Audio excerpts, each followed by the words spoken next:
దేశవ్యాప్తంగా లోక్సభ ఎన్నికలు జరగబోతున్నాయి. ఇందులో ఆంధ్రప్రదేశ్ రాష్ట్రానికి సంబంధించి లోక్సభతో పాటు అసెంబ్లీ ఎన్నికలు కూడా 4వ దశలో జరగబోతున్నాయి.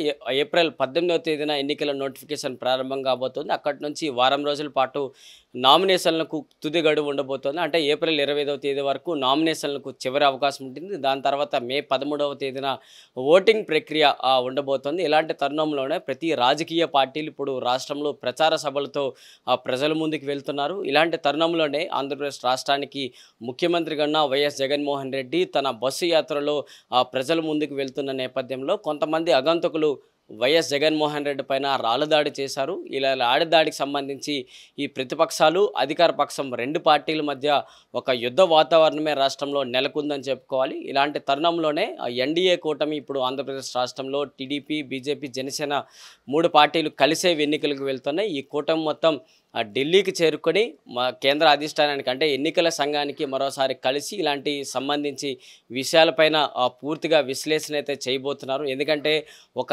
ముఖ్యమంత్రిగా ఉన్న వ్యక్తిపైనే ఇలాంటి రాళ్ల దాడి జరిగిందంటే మరి మిగతా పార్టీలు ప్రచార సభలు ఉండబోతాయి, ప్రజల్లో గ్రామాల్లో ఉండబోతాయి, పట్టణాల్లో ఉండబోతాయి. ఇలాంటి పరిస్థితులు వచ్చేటప్పుడు ఏ విధంగా దీనికి సంబంధించి మాట్లాడాలి, ఏ విధంగా నాయకులు దీనిపైన మాట్లాడాలి దానికి సంబంధించి కేంద్ర ఎన్నికల సంఘానికి అధికారులకు కలిసిన తర్వాత ఒక స్పష్టత వచ్చే అవకాశాలు అయితే ఉన్నాయి. సో ఈరోజు కలవబోతున్నారు. ఏప్రిల్ 16వ తేదీన కేంద్ర ఎన్నికల అధికారులకు అయితే కలవబోతున్నారు.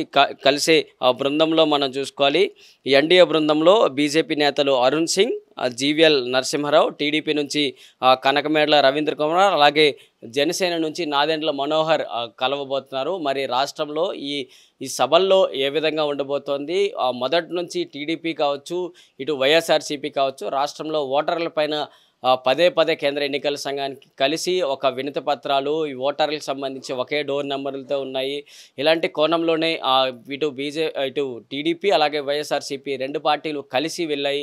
సో ఇలాంటి తరుణంలోనే ఇప్పుడు రాష్ట్రంలో జరుగుతున్న ఈ రాళ్ల దాడికి సంబంధించి ఈ వ్యక్తులపైన ఇలాంటి దాడులు జరగడం, మరి ఎన్ఎస్జీ సెక్యూరిటీ ఉన్నా లేకపోతే ఎలాంటి సెక్యూరిటీ ఉన్నా ముఖ్యమంత్రులు కావచ్చు, అలాగే ప్రతిపక్ష నేతలు కావచ్చు, వారిపైన కూడా దాడులు జరగడం ఒక చర్చనీయాంశంగా మారుతుంది. సో ఇలాంటి తరుణంలోనే వీళ్ళు కేంద్ర ఎన్నికల అధికారులను కలిసిన తర్వాత వారు ఎలాంటి చర్యలు తీసుకోబోతారు, ఒకవేళ రాష్ట్రంలో ముందుగా టీడీపీ నాయకుల నుంచి కోరుకున్నట్లు కనకమేడల రవీంద్ర కుమార్ రీసెంట్గా ప్రెస్ మీట్ పెట్టిన తర్వాత ఆయన కొన్ని అంశాలు అయితే చెప్పారు. రాష్ట్రంలో ఎన్నికలు ప్రశాంతంగా జరగాలంటే కేంద్ర బలగాలను రాష్ట్రంలో దించిన తర్వాత మాత్రమే ఎన్నికలను జరిపించాలి. తద్వారా అయితే ఎన్నికలు ప్రశాంతంగా ప్రజలు ధైర్యంగా బయటకు వచ్చి తమ ఓటు హక్కును వినియోగించుకోవాలంటే ఇలాంటి కేంద్ర బలగాలు మాత్రమే రాష్ట్రంలో తీసుకురావాలంటూ కూడా కనకమేడల రవీంద్ర కుమార్ తన అభిప్రాయాన్ని అయితే చెప్పారు. మరోసారి ఇప్పుడు అంతా ఈ బృందం మొత్తం ఎన్డీఏ బృందం ఏదైతే ఉందో టీడీపీ, బీజేపీ, జనసేన ఈ నాయకులు కేంద్ర ఎన్నికల అధికారులను కలిసి ఇలాంటి అంశాలన్నీ కూడా